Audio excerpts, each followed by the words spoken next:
So the guys right now are putting up the salvage porch posts. Got Marlon over there working on it. We're gonna put 4 posts on this side porch. This is the, I guess, the east porch of the barn. And these are posts I found on Facebook Marketplace in Eagleville. And we've had to get creative because the bottoms were a little bit rotted, plus the height here is taller than the porch, than the posts were. So we had to kind of create this. It's actually much easier than we thought because, Marlon, was this a 6x6? Yes. So we just had to put a piece of a 6x6 here, cut the bottom, add 3 feet on. It looks awesome. So what I also did with this porch kit, I got spandrels, and then there's brackets with the spandrels, but because of budget reasons, right now we're just getting up the structural posts, and then we'll put up the gingerbread another time.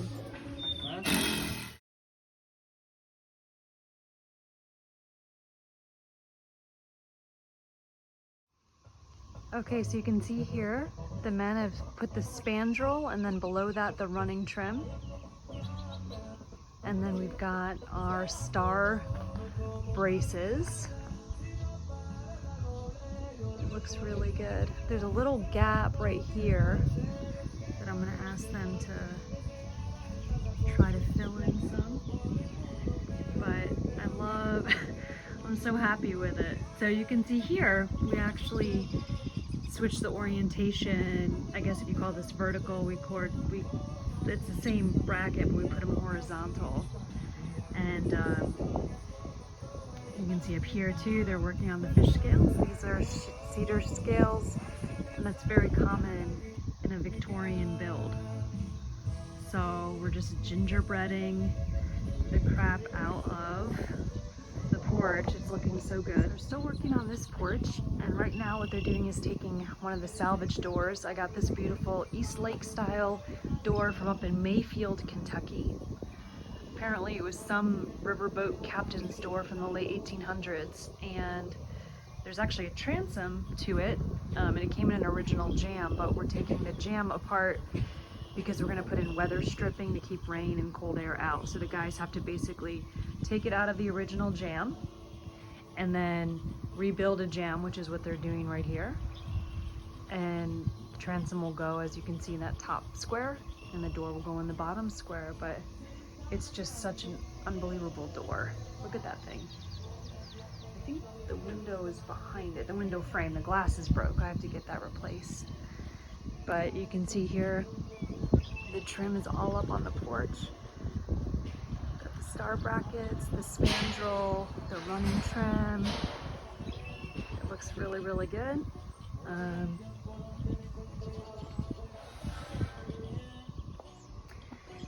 And then up here, the fish scales are done. And you can see we did a lot of decoration here with running trim to tie it all in. I got all this millwork from a place down in Texas. And then I hadn't planned this when I did the design, but I thought it would be cool to tie in these brackets with the porch brackets. So I'm short a couple, we gotta get those. And then up here is what's called the gable pediment. And I think they had some problems with the software that they used to design it because it looks very squatty. Like it looks, I'm not really happy with it. So I sent the company an email and they're gonna see if they can fix it. And then here, we've got the running trim tying in this window. So that's what I used to unify it all. This is from Vintage Millworks in Texas. It's called Picket Fence. And then those are the star brackets. And I didn't plan this. I'm gonna show you, my designs and how I drew it out. But initially, I think I explained that this post was supposed to be in the middle. And then we thought, well, shoot, like it's gonna be taller than we thought. And so we have to have stairs. And so we oriented those brackets on the side to kind of create this tunnel to walk under. And we wanted to make sure to not obstruct this beautiful leaded glass window. I got that up in Bowling Green. So we'll have 4 foot wide stairs to get up here. but it's really coming along so beautifully. You can see too, one thing that was important to be, you know, fairly historically accurate was to do like a bead board under the porch, and I'm going to paint it what is called haint, H-A-I-N-T blue. I don't quite know the history behind the haint blue, but it's very traditional for front porches in the South. And so we're going to get another gable, or excuse me, bracket to go here to match this. And the pediment, I might just live with it, but it's like you can see here, these stars are so symmetrical and perfect. And the one up there, it's like, it must be the software that when they made it 48 inches wide, and I think this is an 812 pitch, it just smushed it. So anyways, and again, these are old windows I got in Chattanooga from a late 1800s farmhouse. Someone was, well, it wasn't a farmhouse, but a late 1800s house someone was renovating. I got those those big ones, and the 2 top transoms for $50. And then above is the leaded glass that I got on an eBay store from this guy, Andy, in Ohio. I got a lot of transoms from him. So it's starting to look like an old farmhouse. Here we go. Here's the baby farmhouse attached to the barn. So what I was going after here, Jonah's very proud of it. Aren't you, buddy? He just got a bath. So folk Victorian, I think I've explained throughout this YouTube channel, is when there was the Queen Victorians, right? This big opulent homes with the turrets and 3 stories and all that, that was only available to the very wealthy people. And then when the railroads started to go through smaller areas, and with the Industrial Revolution, all the trim started to get mass produced and then became available to farmers and people in the rural communities. So what you have is like farmhouses. A folk Victorian or a farmhouse Victorian is a traditional farmhouse with gingerbread on it, and that's what I'm after here. So some of this stuff is salvaged, some of it is new. I found a place online called Vintage Millworks based in Texas. So here, this portion you can see is new. Right below is the running trim. It's called picket fence. That's the design. I think I got 1.5 inch. And I think I chose cypress. I can't remember which wood. And then the frame around this window is made out of the poplar. Then we go over here. These are cedar shingles. This is called fish scale. So that's out of the same place in Texas. Up top is the gable pediment. And I'm not really in love with it. When I opened it out of the box, it's almost like it's supposed to be 48 inches wide. And I think when they use the software, this is not from Vintage Millworks, it's another place. It's actually PVC.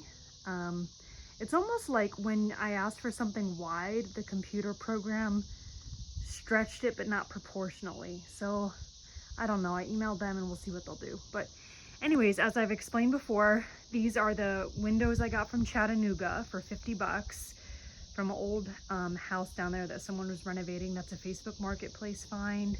Above that leaded glass I got from an eBay store in Ohio. Then we tied it in with the picket fence running trim. And I was short a couple brackets, but you can see here, see the star bracket? I need to get one for the other side, but that's from Vintage Millworks down in Texas. And the star, I chose the star because the Tennessee flag has 3 stars in it. And I have an Aunt Johanna in Rhode Island, and her and her husband Pete have a old farmhouse up there too, and they've had star brackets. And I always thought they were so cool. And I said, someday I'm gonna have gingerbread and I'm gonna do star. So I grew up in farmhouses. I wanted a farmhouse. I had the opportunity to buy this land from Danny, and so I'm making it look like an old farmhouse even though it's new construction. Okay, so as I've explained before, these posts are the posts from Eagleville, from a late 1800s farmhouse. A California couple bought the house. They didn't want to mix old and new, so they asked their contractor to get rid of all of the old stuff. So I've got a bunch of interior doors from that house, and these are the porch posts. And as I explained, they were short and the bottoms were rotted, so it just worked out really well. They're 6x6s, and so it's very easy for the guys to put up. So I've already explained this. Here's the finished job. I'm so thrilled with it. And when I sell my house, which is on the market right now, I'm gonna be able to afford to get everything stained and painted, but it's tremendously expensive and not a rush right now, so I'm not gonna do that. So here's the newer thing. I'm gonna have to get up on this porch, but this is a door I got in Mayfield, Kentucky. All right, I'm gonna get up on the porch and it'll be better to explain. This is a door I found on Facebook Marketplace in Mayfield, Kentucky. It was in an original jamb with a transom. The transom was broke, but we had to take it out of the jamb and put in a new jamb that has the weather stripping. And I'm gonna have someone replace the glass, but the door is original. And the story is, this is from the late 1800s. It belonged to a riverboat captain from Paducah, which is in Western Kentucky.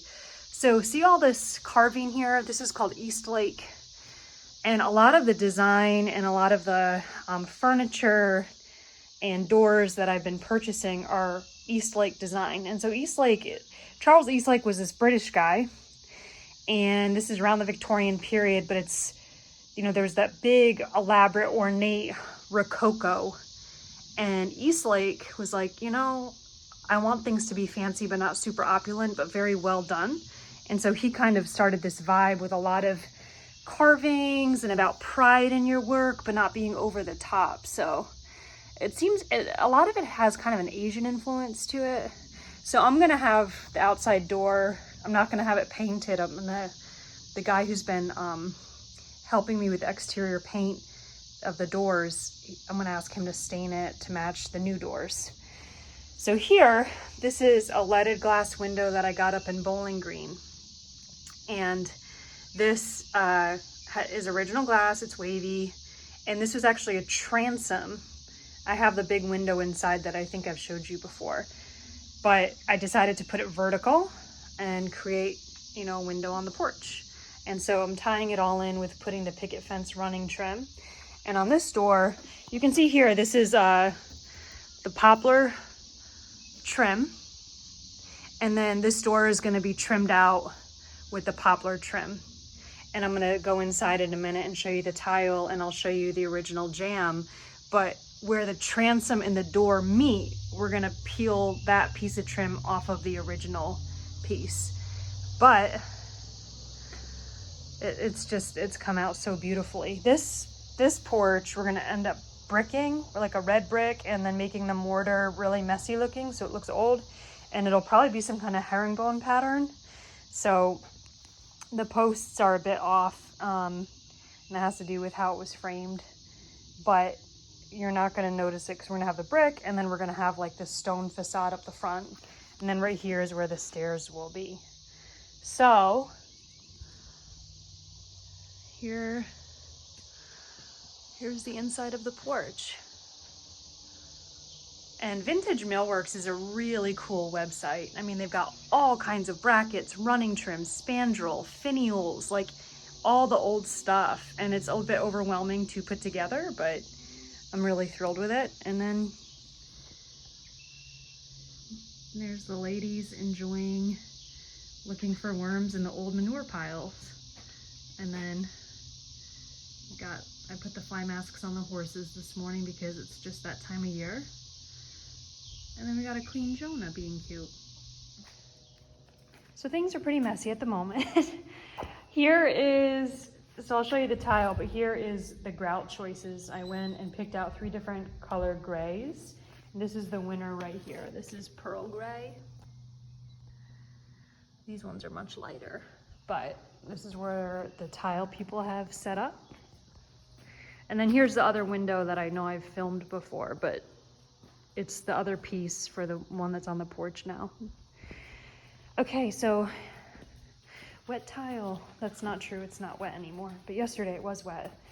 So you can't truly appreciate it because it's full of mess right now, but what I chose for tile is true Brazilian black slate. And it's the cleft, I think it's called. It's like it's like a weathered look to it. It's not, other term is honed, and honed means smooth, but this is like a very, very natural looking finish. So here we're in the tech room. And the reason that I chose this is my current home has tile. It looks like slate to me, it looks like stone, but it turns out it's tile. And the more research I've done is, that's all well and good, but like if you drop something on it, the tile chips. But it looks like slate, it's not slate, it's tile. So I really wanted, I love the look of, it's a natural occurring mineral. I mean, it's a stone, it's not a mineral. I don't know what the right term is, but it's naturally occurring. And if you drop something on it, it's the same all the way through. So if it chips, it's really not a big deal. And so it's easy to keep clean. That's why I have it like in the hallways, closet. This is the bathroom. This is gonna get like a different tile to it, but you can see the way it works is they put down the backer board. They screw that down, then they put this thing called thin set on that's concrete. Then they put the tile and all these like little yellow and red things. These are spacers to make sure that the tile's all spaced apart. And then they're gonna put grout on tomorrow, and those were the colors I showed you. And so that'll fill in all the holes. But you've got the hallway. And so in the high traffic areas, I thought that the slate would look really beautiful. What do you think? He also got a bath today because someone wanted to roll in a dead armadillo, which obviously stunk. Okay. Here's the original jamb for the door. And so this piece of trim right here is what we're gonna take off and put on the new jamb. And we're not using the original because there's no weather stripping that helps water stay out and cool and hot air stay in. You know what I mean? You know what I mean? He knows. So here is the tile in here. And here's the other side of the windows.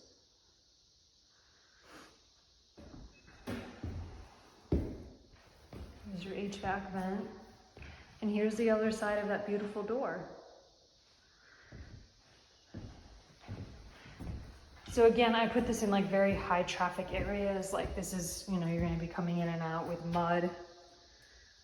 Here's the other side of the porch. And the kitchen, this is like kitchen area.